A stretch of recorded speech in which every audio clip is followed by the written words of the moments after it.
first panels this weekend. Tomorrow's Has Been Hotel. But today, I don't play favorites or anything like that, but I am on this one. Helluva Boss is here! And without further stretching this thing out for time, our guests for this panel, introducing first the creator of the Helluverse, Vivian Madrano! Yes! There she is!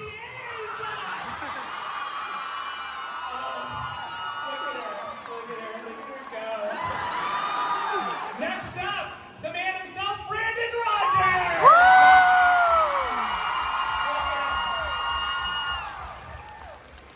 And Broadway legend, Alex Brightman, get the fuck out!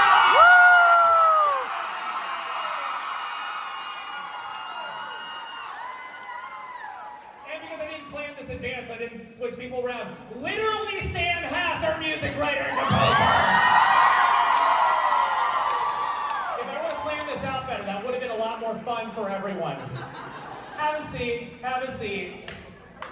You sit over there, not that seat. This is my fucking seat. I didn't know my cue. No one knew their cue. We thought that was our fault. Honestly, the fact that we didn't know each other, our cues, actually made that whole thing work a lot better. So out of breath. I know, great. And that was a great panel, everyone. Thank you so much for coming out. Thank you. Thanks so much. Going home. I'm so glad I was surprised that we also have Sam jumping onto this one, because we have had so many bangers this season in season 2. Oops, all bangers. Oops, all bangers. Everyone shout out randomly the name of your favorite season 2 song right now. 1, 2, 3, go! So you can see I love that one too. Yeah, that's our favorite song. That's amazing. We had so many great songs this season, and I would like to talk to a couple, including musical legend, who everyone knows you for all of your many songs, Brandon Rogers. I would love to hear how it was getting to sing this season as Blitz in some lovely little duet with Stolas. How was it working with Sam and getting into the headspace of singing? Sam has a very nice, it was a very nice demo track you made for me, because it's like, all right, this is the song you're singing, and you do a really good Bryce, and you do a really good me. And I was like, just use this, they're not gonna know the difference. I've never been more nervous on the way to a shoot. I don't know if I told you this, but I was singing that song, I was to that track like over and over, the way you sing like your favorite Broadway song, you're just over and over and over. And I showed up at the studio and it didn't make me any less nervous. I was so terrified. You were so good. Right? It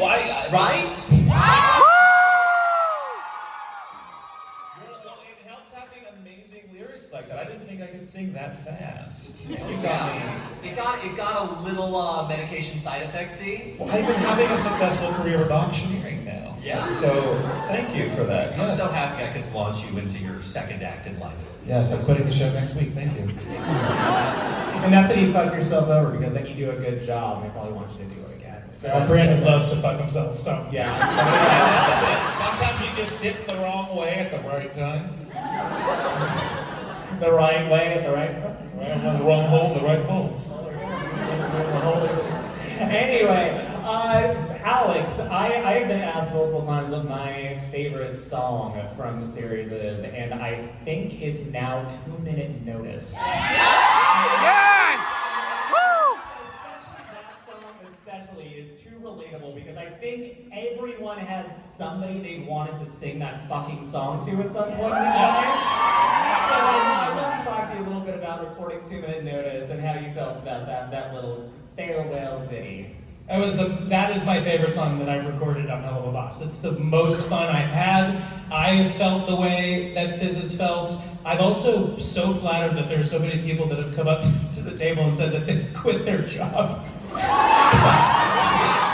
The most common message I get about the music of Helluva Boss is 2 minutes notice, help me quit my job. Yeah, I'm so Yeah. Do they play it?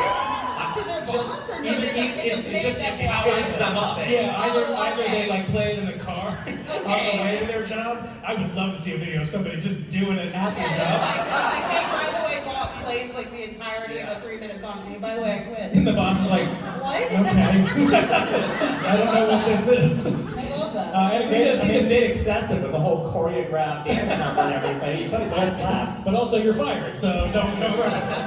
No, I've had so much fun recording with Sam and Andrew and everybody, and it's just like being in the, being a singer in general is just, it's so much fun to do in the studio, and I do a lot of takes. Oh yeah, but you play so much. Yeah, I mean yeah. it is really such a blast to get in the booth with actors who like come in with ideas of like, hey, like here's a fun alternate way to do this or that. Like it's I never know what to expect. It's so fun to get. But the latitude that they've given us, and certainly me, allows me to just go, now feel very confident to go, let me do one just for me, and let's see what comes out. And I think that's like so much fun to do once we get it, then to add other shit in that we go, oh, that actually was cool. We've done that with other shows too. Like, yes. There was something that we recorded recently with you as Fizz, where I remember after we took it, you were like, can I just do like a completely different pass? And you did, and it was so good. Thank you. We used What a nice thing a to lot say. of that. You guys aren't gonna know about this for like a Oh, long wow. time. Oh, wow. I will also say I love that some of the things you improvise during the songs have now become like very notable quotes among the fandom. And Guitar really- solo, fuck yeah! Guitar solo, yeah! Woo! As well as, I believe, trumpet. Yes, trumpet! You just name instruments in songs. That's right, guitar and trumpet. I never thought about that. That's incredible. I'm an idiot.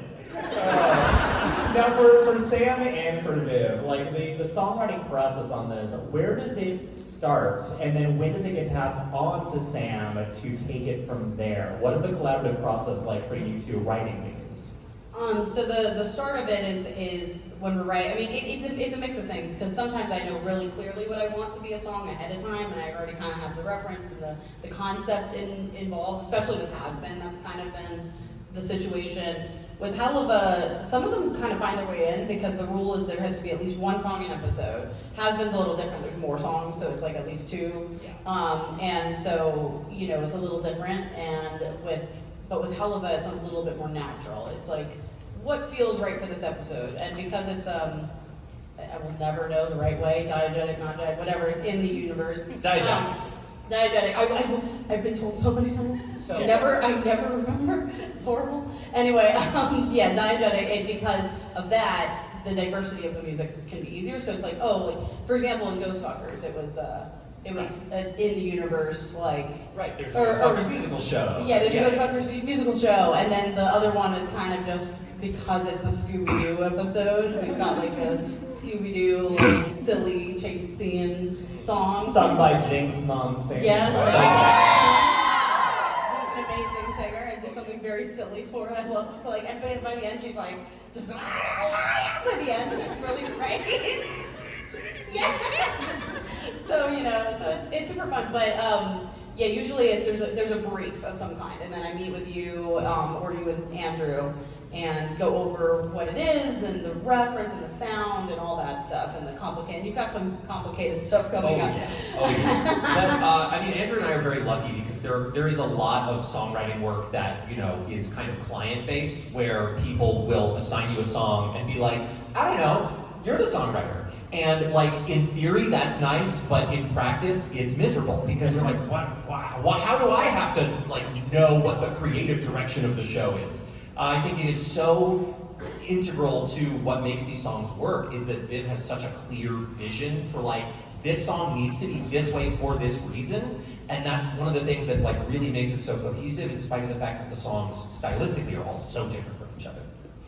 Can I compliment both of you for a second? Yes. What's cool, and I think this also goes with like musicals, which is why this hits home, is like both shows in their musical moments, it doesn't feel like multiple people wrote the show. It feels like it's so, song and scene feel like all the same language, and that is, I think, very difficult to accomplish in anything. And so like I have always been fond of, and has been in Helluva, that the songs not only make sense in the plot and push the plot forward as well. It's not just like a sit there and sing. It's really cool to know that like this is so seamless when it comes to songwriting and scene work that it's a very big bravo to both of you. I think. Yeah, there's no need to clap. There's no need to clap. You can just let it be a compliment. This December, Viv, you and I are going on 5 years of working together. I've realized.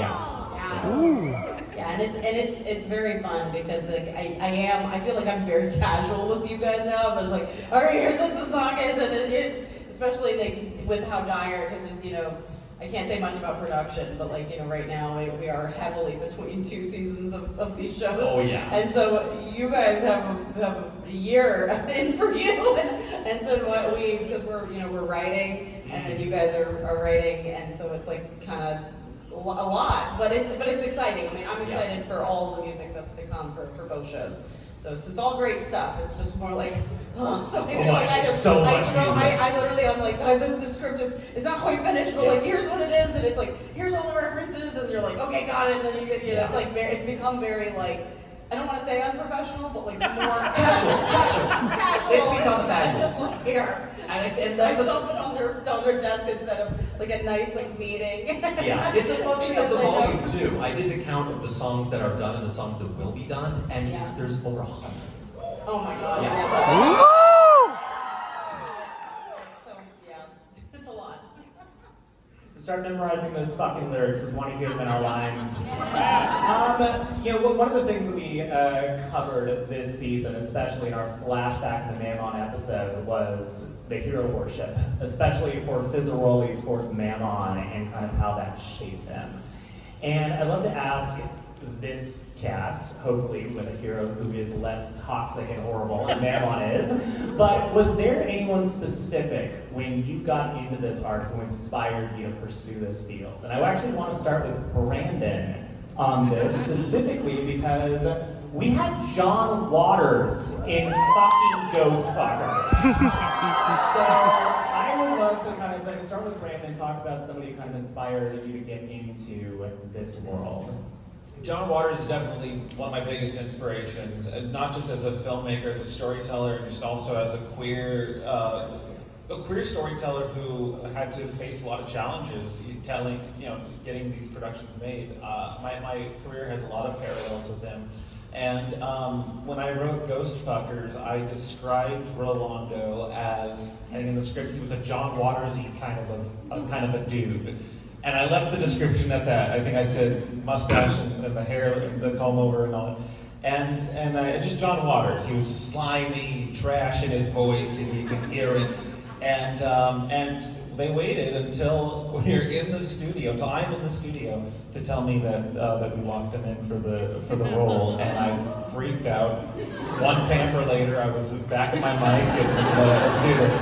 And it's crazy that because then I'm about to go into a fight scene. We record all these lines separately, but it was that day that like, all right, and action on your fight scene with John Waters. So I was like, oh my gosh. And we liked him so much. And he was so easy to work with. He was, they say don't meet your heroes. I technically haven't met him, but don't say anything about not working with your heroes.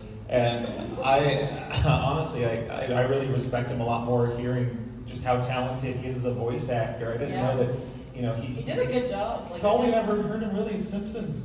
Yeah, I'm sure he's done more, but that character is so different from what we made him do. We made him do like creepy, dark stuff. I mean, do efforts, so a lot of screaming and stuff, and he did it. It's like full circle, like art form, because his voice is kind of inspired off of how I perceive the characters in his films, the way he writes his characters. It's not really how he talks, but we ended up having him talk like the characters in his movies, just because it was full circle inspiration. I forget the question, but I think You nailed it. Perfect. Alex, anyone from your past, you growing up, that inspired you to become a performer? Yeah, high school, I was kind of poached to be in an improv group because they didn't have no clue what to do with someone who has no interest in like history, math. I knew early on that I didn't want to do anything but theater and the arts, which was a huge problem in school because I just was like, what is this for? Who cares? I'm not going to need this. Been there. Yeah. And so his name's Peter Canavesi, Mr. C. was our leader of this improv troupe, and he taught English as well, and he's a movie reviewer as well. And he was the one that taught me all the fundamentals of improv in like this crash course over 4 years. I did it freshman through senior year, and I've become like, that's a huge part of my life and career. Is a lot of the shows I do involve improv and latitude and things like that. And he has come to see me in every single show I have done in New York. He's from California, he's like that. So I can't, he's like one of my biggest. Big round of applause for Mr. C. Come on, Mr. C! Woo! And he's non-controversial. I'm going to guess he never tried to make a sex doll of you and sell it on the market. Yeah, he did, but it's fine with me. It's fine. And all of you should too. You can get your Alex Brightman sex doll at Alex's booth in the Surprise! Spoiler alert, the sex doll is me. Thank you. I've never seen that sign before. That's incredible. Sam, anybody on the music side? Yes. So I would say in terms of musicians that I like, that I don't know, that like I was just like listening to their work and very inspired by it. Tim Minchin, who's a musical comedian from Australia, also wrote the music for the Matilda musical and Groundhog Day the musical, if you're familiar with either of those. But also the reason that I got into digital music production in the first place, and this is a crazy full circle thing, when I was a freshman in high school, I was in like a Big Brother, Little Brother program, and the senior at my high school that I was paired with was a guy named Andrew Underberg, who was just getting into digital music production, who, as you may know, was my co-writer on Has Been. And he is the person who got me into digital music production in the first place, such that I had that skill that years later, when Viv and I started working together, I was able to make songs for the show. And then when it came time to do a K-pop song for Clown Bitch, which was the first song Andrew and I co-wrote together for Viv, the first song Andrew and I co-wrote together, period. When it came time to do that, I knew that Andrew had gone off after high school and was writing and producing music for K-pop acts. And so I called him up and was like, hey man, like, how would you feel about writing something together? And it was this incredible like reunion from high school where like I probably wouldn't have been doing this if it wasn't for Andrew in the first place. And now we get to do this together.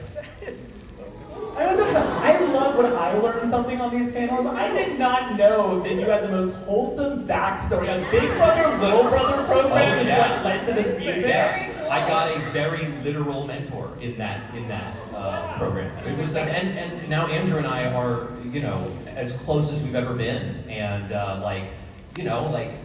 he had a daughter after season 1, and like I spent time with his family and his kids. He spent time with my family, my kids. It's a whole thing now. It's very sweet.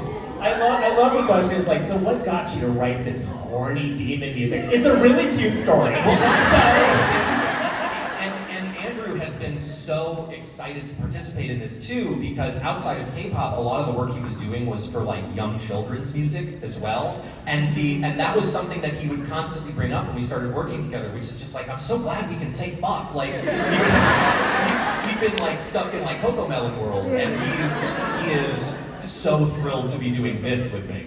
Coco Melon could benefit from more F-bombs. Oh yeah. Yes. We should do a Helluva Boss Kids Bop album. I was gonna say. Yes. I'm not even kidding. That would be fun. Vivian Nixon, who plays Millie, or Nixon Williams, she asked me, like, she was like, is there a world there could be a Helluva Babies? And I was like, Helluva Babies? Yeah. Like the Muppet Babies version of the show? I think she has really young children too, and I'm like, I mean, maybe there's like one episode or one short we can make someday that's like purely appropriate, so that Bryce can show his kids and like everyone can show their kids. Merch idea right now is the Helluva Boss Little Golden Buck. That would be cute. M is for murder. All right, Viv, you're the last one to ask this question too. So anybody from your upbringing that inspired you to get into this, whether you knew them or not? Oh God. I'm trying to think, because I've met a lot. I've met a lot of amazing creators. Well, okay, I have a good one. one of the first creative, so I was, as a kid, I was obviously obsessed with a lot of the darker cartoons. And one of my top favorites as a kid was Billy and Mandy. And I adore that show. I still love that show. And one of the first professionals in this field that I met was the creator of that show, Maxwell Adams. Yeah, he was one of the first people out in LA that, like, you know, I didn't think I forget how I made the connection with him. If it was just through, like, it was back in the days where like Facebook was kind of, we were still using it. And I think I reached out to him there, and I was like, I'm a little, you know, I'm an animator that's like just graduated college, and like, you know, I really love your work. I think actually, no, I applied to work on something. He was making a big indie project, and I applied to work on it, and he hired me to work to do background like editing stuff for, it was like a post-apocalyptic thing. And so when I was out in LA, I got dinner with him, and he's just one of the kindest people ever. And I think when you're so fresh and you meet somebody who matters so much to you, and they are a genuine person, and they're treating you like a professional and like someone on their level, that it goes a long way. And then to a lesser extent, but in the same heart of that, when I graduated SVA, in our senior week, we had about a week of time before our like final graduation ceremony, and I saw as many Broadway shows as possible. And one of them was Aladdin, which was starring James, and James was one of the first people. I went to the stage door and we talked to each other, and I was like, I'm an animator. He was like, I love animation. I love that. And we talked a little bit about like the like some of the animation history of Aladdin, and just like, you know, just we're geeking out together. And then he was like, I want to see your stuff, like, you know, like, and he added me on Facebook, and we've been friends ever since. And now he's in my shows. So those are two special ones for me. There were so many cute stories on this panel. There's so many cute stories. Because Dawn was there too. Dawn was there. I hadn't met Dawn yet, but now Dawn is one of the sweetest and kindest people that we know. So like, yeah, it's a beautiful world. See, we're much warmer than the characters we play. I love it. Okay, those are a few good fucking questions from me, but I know we have some good ones from the audience as well. And I'm not just saying this to get the Sally Mae cosplayers at the mic right now. Yeah. How you doing? Anyway, question number 1 from the audience. Hello, first of all, I want to say to specifically Blitzo, I'm on your side, Stola should apologize.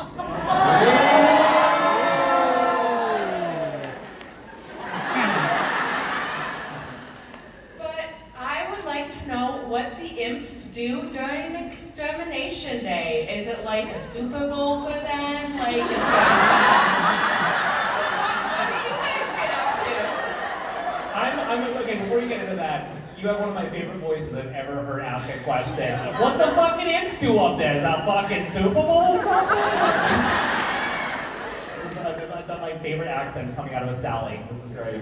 I love it. Well, I mean, they aren't targeted, so they do whatever they want, I guess, as long as they're not in the way.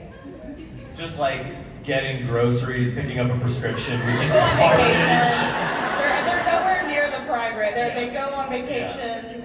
Yeah. What Blitz do? Buy a lot of popcorn. And as a child of divorced parents, I could say it's fun to just sit back and munch.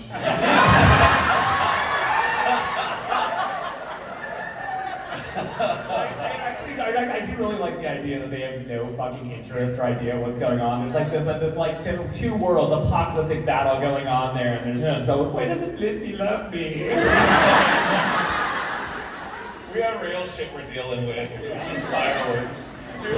Like, fuck your battle versus heaven versus hell. There's a sad gay bird who was whining over. Next up. What's that? Is that your question? No. Of course you can. My name is Kenny Monk, and my question is, what donut do you think your characters would like the most? Oh, God. You have to ask the hardball fucking question. I was going to ask who do you think I Ozzy, but it's like SW. I'll tell you, I think Blitz like a nice donut hole. Does he provide his own glaze? What did you say to me? Does he provide his own glaze? Oh, yeah, he fries his own glaze and provides his own nuts.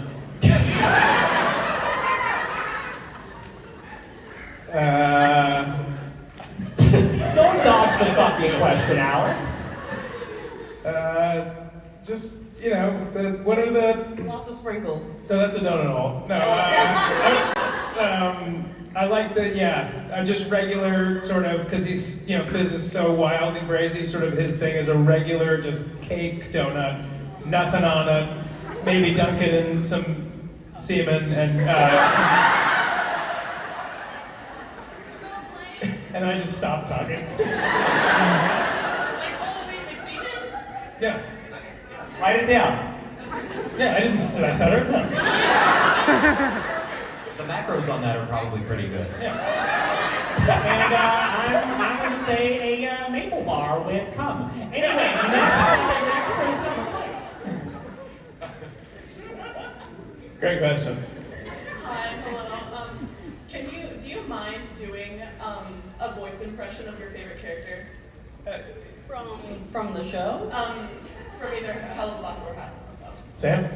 Oh God. Sam, you can do any of them. Oh no, my favorite. Sam, you can do any of my them. favorite line in season 1 is when Charlie comes back and sees that everyone's there and has sort of fortified the hotel. And I don't remember verbatim what it is, but I remember she's like, "You're still here," and Hedges is like, "Yes. What did you think we were, a bunch of pussies?" I lost my mind the first time I heard that. I lost it.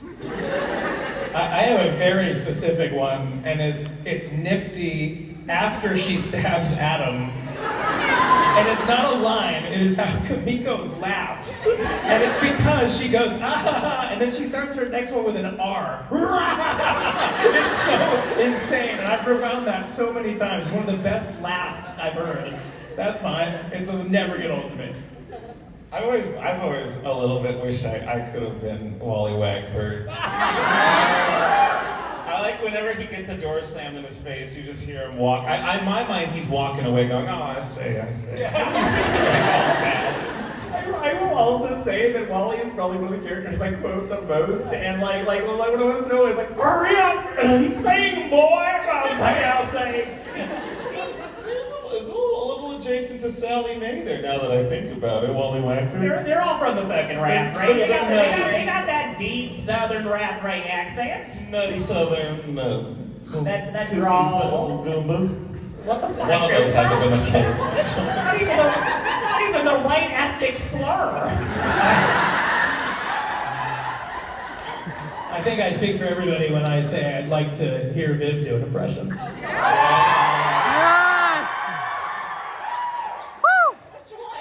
All of us. Yeah, you've been filming us. How do you like it? The turntables. The turntables. Now there's a...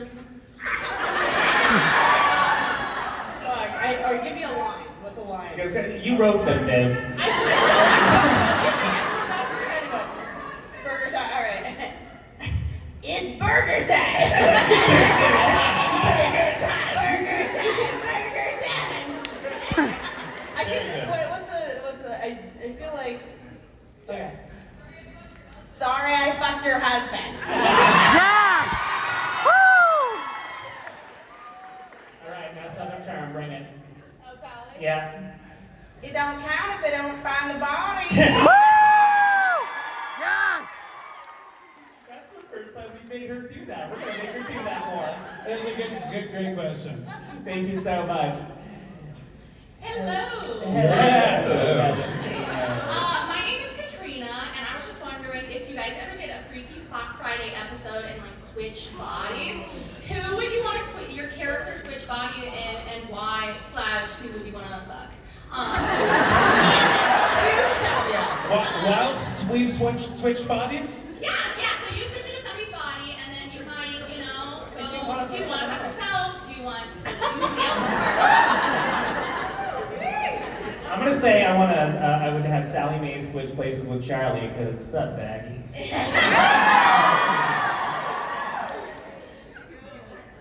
What about Viv? Just whose body would she wish she had, I guess? Come on. You know, she's... I don't know. Who do you want to do? What's the question? I got it. Which child do I want to No, you go. Mine is simply for science. I would be Verosica because I've never been fucked and I'd be interested. By Wally Wackford.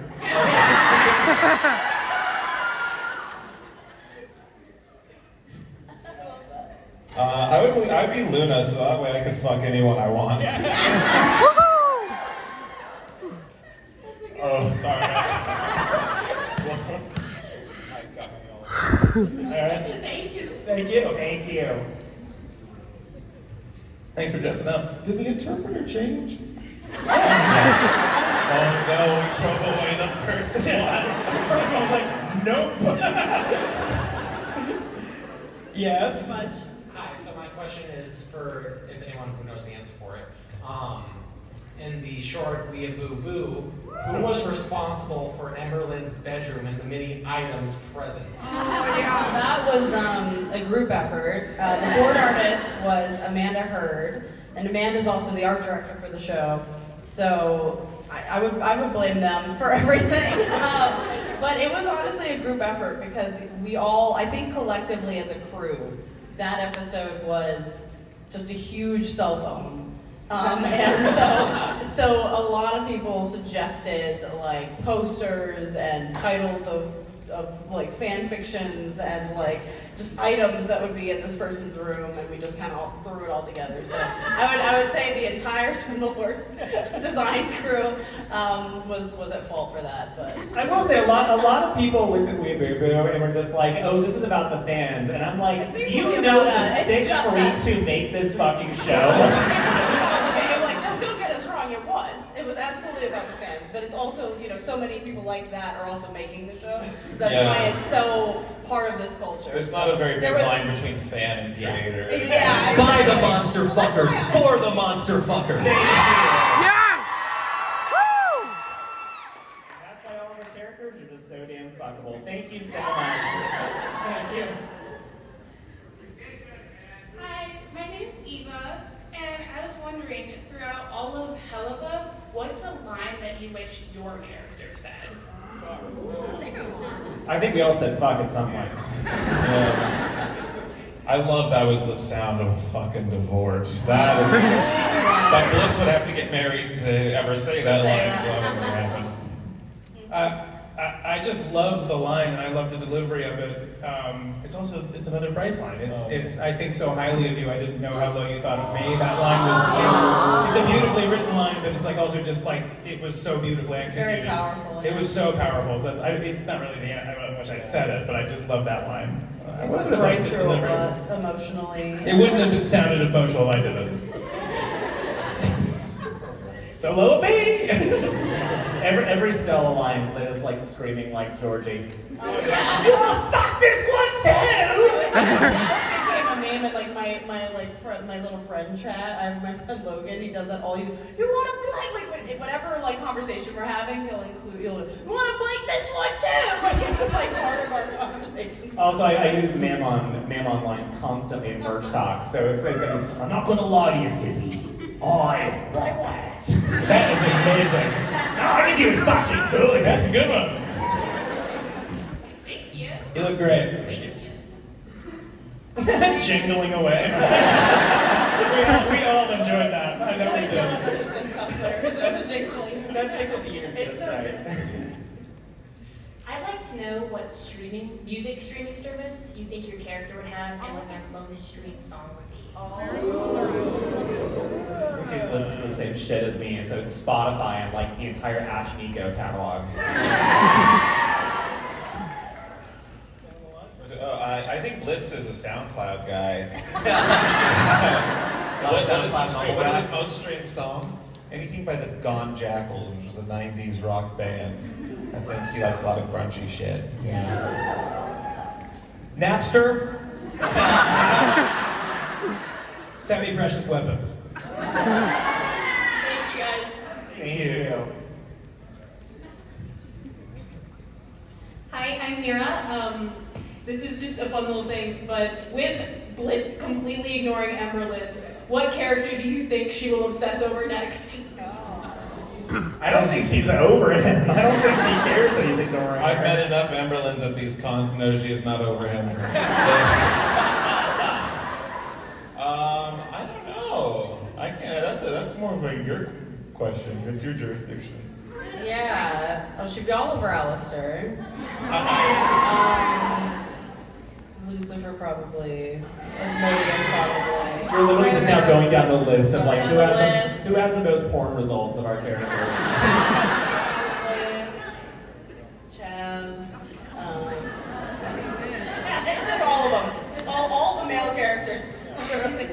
Go to our Rule 34 site. Just go down the list and that's your answer. She's also made half the art on there. Thank you. Poor Richard Horvitz. Just to see all the things Moxie's done. Oh yeah. I've got some interesting ones. Hi you guys, my name's Lance. My question is for all of you. If you guys had Husband Hotel to interact with the Helluva boss people, who would it be and why? I always say for this one, Sally Mae and Sherry Bomb would rip it the fuck up.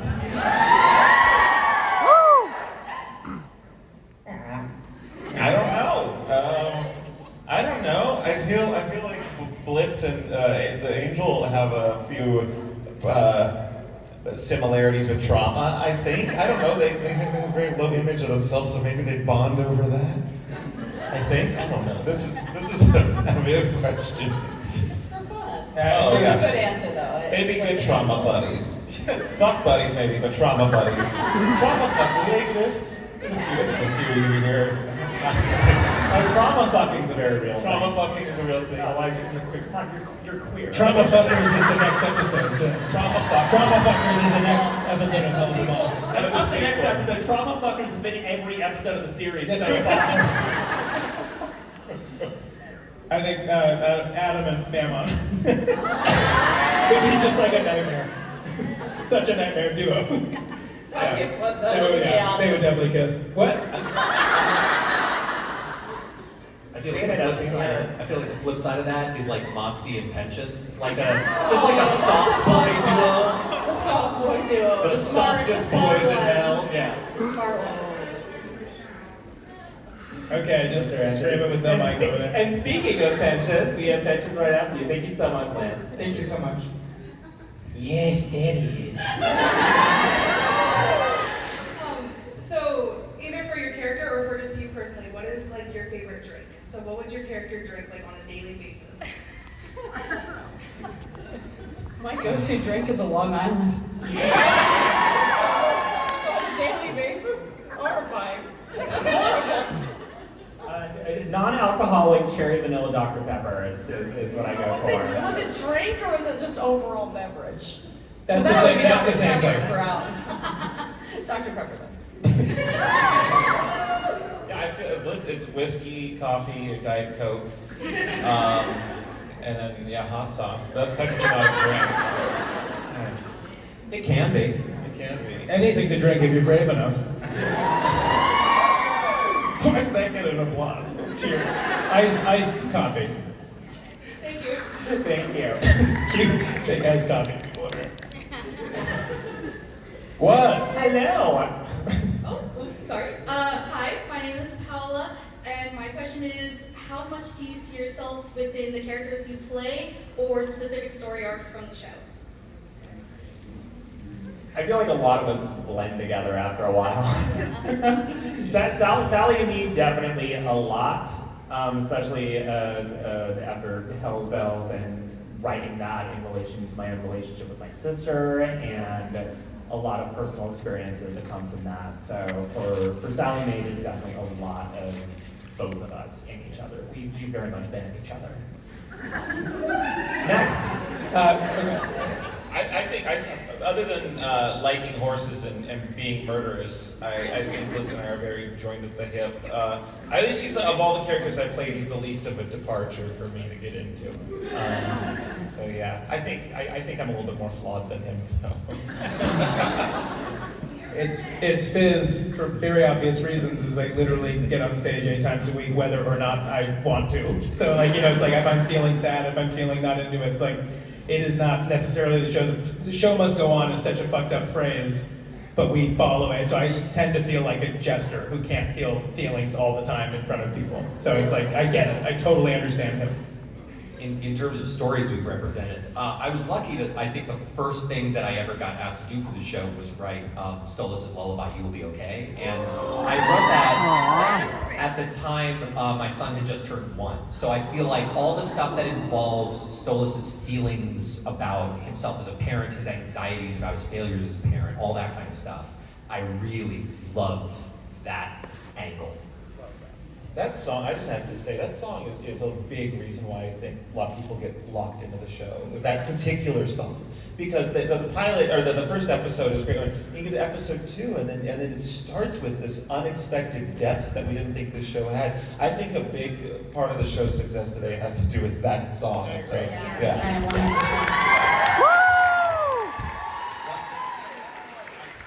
I take your applause and I bounce it back onto you because it is really like the entire team behind the show is so incredible, and it really is like it is Viv's vision and Viv's bravery to do something fucking sincere online. Because everyone wants to be so fully like, I'm ironic, I don't have any genuine feelings or opinions about anything, and this show like really does wear its heart on its sleeve, and that song is just a symptom of that trait that the show has. Thanks. Thank you. Viv, actually, you wrote all these fucking characters. Which character do you see most of yourself at this point? Oh, in Helluva, oh man. I mean, I put myself into all of them. I think every writer does that. But I feel like some characters have gotten direct traits and experiences from me. And we haven't seen it yet, but Millie, I put a lot of a very personal experience into Millie, into an upcoming episode. And then also, honestly, the basis for the Fizzarali episode, for the special, I've dealt with a lot of stalking in life and a lot of judgment. I think also just being, I mean, all of us have felt it who are in this industry, but I think also just putting your work out there and having such harsh, like, opinions and judgment and taking that, like, not knowing how to take like a healthy amount of it and not the whole thing and making it toxic. Like, I think that was written from a very real place, from both the experience of specifically the Creepso character. It's a combination of many creatures I've experienced in life. So that one was very real, and then Millie, and then I think there's an element of vulnerability in Stolas, and Stolas's experiences with himself, I think also. So yeah, a lot of them, but I think the 3 of them have a lot of direct experience. Love it. Thank you so much. I appreciate it. Thank you. Hello. Hello, Mohammed. All right. First off, yeah, nice to see you guys again. You're next, Brandon. You're next. Very nice. You're next. Very nice. The shirt's coming off. What part of me do I belong? Yeah, first off, yeah, Helluvaverse, iconic masterpiece. Thank you very much for your work. Yep. So hopefully this is a quick one. I've heard that before. Favorite episode for each of you and why? Ghost Fuckers, it's my baby. I really put a lot more love into that than most of the other ones I've worked on. But yeah, Ghost Fuckers and Jump Waters. I have a fondness for Oops. My favorite too, love it. I'm gonna say the Mammon episode so far of what's been released. Close second. What's been released. Sorry. I think it's Mammon for me too, yeah. Nice. That's a good one. Oops is up there. I'm very proud of Oops. I think just because it's a mix of heartfelt, revelation, exciting action, and then villains. There's a lot of villain team up in that one, which I really like writing. But I will say the one that's coming out this month is probably my favorite. It's probably my favorite. It's called Mastermind. Oh yeah! It's very special to me. It's the Really look forward to that about Mastermind. I'm on the edge of my seat. It's exciting, it's dramatic, and it's self-indulgent for me because I feel like we see a lot of cool things, and it has a very, very specific kind of tone. But I also just visually, it's brilliant, and the only thing I can say that's tantalizing is that it has my favorite song. I think it has I adore the song in this episode. It's so good. It's pretty fucking I'll also say, I mean, just reviewing it yesterday, cosplayers, get the fuck ready. I think that wraps it up for us, correct? Yeah, thank you again. Excellent. Thank you all so much. We're going to be at our booth, signing, taking pictures, all that shit. If you have more questions, come find us. Thank you. Thank you for liking us. Wait, go now.